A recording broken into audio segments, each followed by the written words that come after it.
Всем привет! Я не думаю, что это можно считать как еще какой-то урок по Toon Boom Studio. Это просто обзор некоторых вариантов, где можно взять какие-то звуковые эффекты и варианты их получения. То есть, например, вы можете...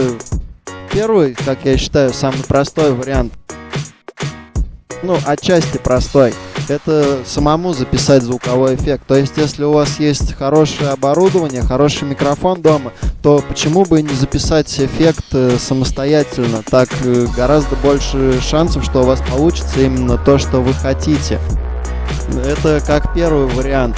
Следующим может быть, если в каком-то фильме или мультфильме вы слышали эффект классный звуковой, вырезать его оттуда через программы тот же самый Corel, Sony Vegas и тому подобное.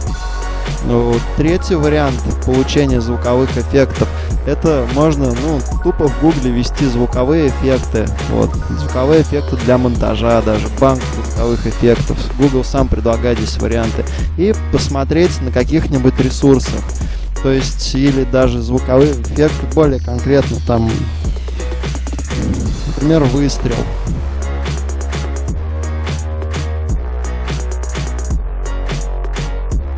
Оружие, выстрел, баталия. Так, коллекция звуковых эффектов оружия, например.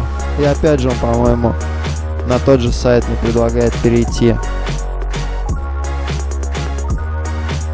Практически. То есть все по категориям, все разбито. Можно выбрать, прослушать эффекты,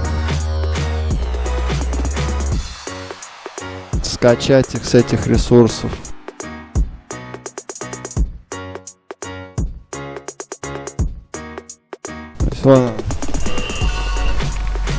Нажал скачать, все, скачал звуковой эффект.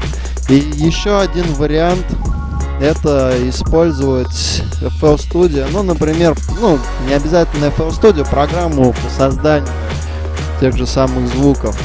И уже здесь поработать над этим.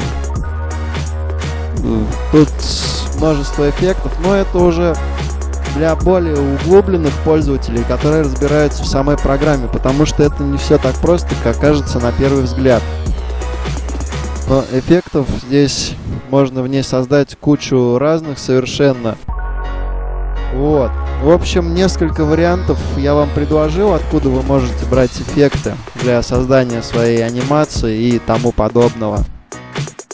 Спасибо за просмотр, всем пока, с вами был Мармелад.